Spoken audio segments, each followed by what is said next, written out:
All right, folks, so this is part 2 of my video on setting up spring splits. Um, it's been about 11 days, and I normally would have done this earlier, but we had some cold weather move in. But after that first video where I basically set off the top and middle brood chamber and pinned those bees in, I left them completely sealed in there, trapped in there with those escape screens. Set up so that they couldn't leave. I left them in there for 2 full days. And then I created some opportunities for the bees to leave. And then a day or so later, when the weather allowed, I just set the hive up like you would a normal hive, taking those escape screens out. And it was just brood boxes sitting on a bottom board with a empty brood chamber on the bottom and the one with a replaced brood chamber being on the top pieces. So after that, I had some weather and wasn't able to get into the hive. But what I'm going to do now is I'm going to open up the hives, look for fresh eggs, figure out which of these 3 boxes has the queen, and then add a frame of eggs into each of the boxes that don't have queens. And then the bees that don't have queens will take some of those freshly laid eggs and they'll raise some new queens. So that's kind of the way to do it. So I'm just going to go through each of these, look for eggs.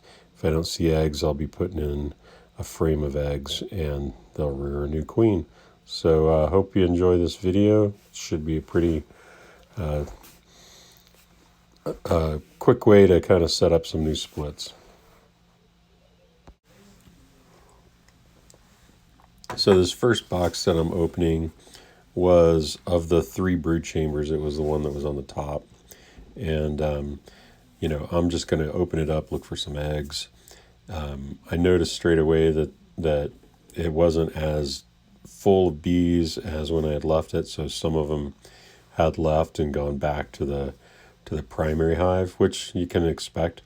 But there was still some frames of newly emerging brood, which is, or a capped brood that will be emerging into that colony, which is good because that way we'll have some bees that are, going to be living for a while as they kind of rear the new queen and set up the new hive. So that's important to know that there's enough bees in there to kind of, get it going and get, have the hive have that momentum that it needs to establish itself.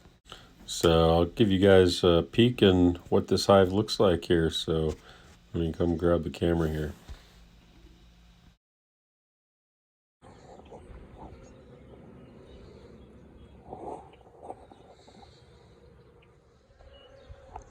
All right, so this one still has some capped brood.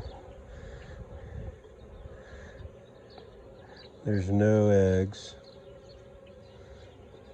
And you can see the bees are kind of easily agitated. So that means there's not a queen in here. I'll check a couple more frames just to make sure there's no capped egg or no fresh eggs. But so it looks like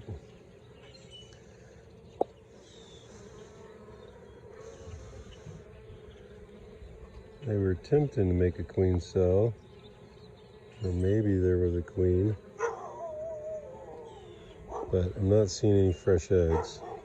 So this is the first box where I retained the bottom brood chamber, and the bees have moved up into the top box. So I'm going to just check the top box for some eggs, see if I can avoid getting into the box below. All right, so this top box definitely has fresh eggs.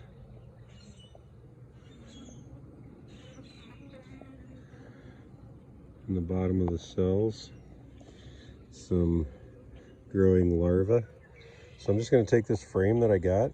It's got enough eggs that they'll be able to raise a queen. I just want to make sure I don't take the queen. So I'm going to check this frame for the queen before I move it into that other box. All right. So this was the middle box.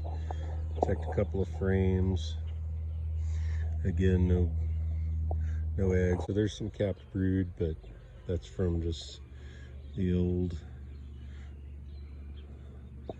old eggs from before I did the split. So this one's surprisingly calm, but I'm gonna put a frame in here of fresh eggs so we can raise a queen. All right, so this one's definitely got some kind of comb that's kind of disassociated from the foundation, but the other side is good. It has a normal foundation and cells with fresh eggs. So this kind of different comb here could actually be kind of good. They could kind of drop some of that down and turn it into a queen cell. I'm gonna just check for the queen, make sure she's not in here, then I'm gonna put this frame in that other hive.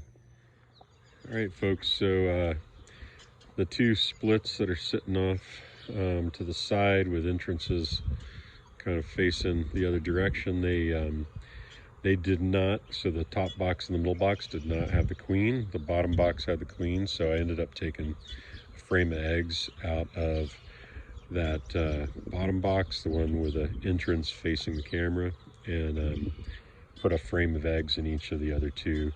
And those splits will take those freshly laid eggs and turn them into queen cells. And it's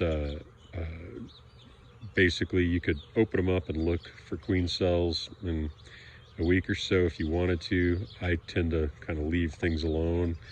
I don't want to like accidentally like crack open a queen cell or mess with them too much. So I'll usually just give it a couple of weeks, then I'll check to see, make sure the queen has emerged.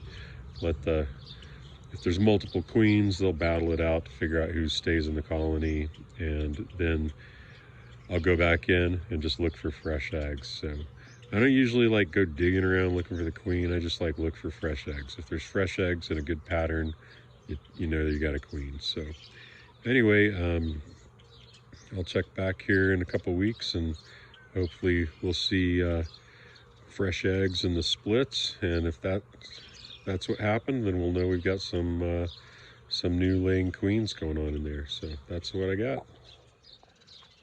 One other pro tip: if you live where there's black bears, get yourself an electric fence and put that thing on at night, because nothing like electricity to keep the bears out. So this is a pretty good setup. It'd be hard for them to get in there without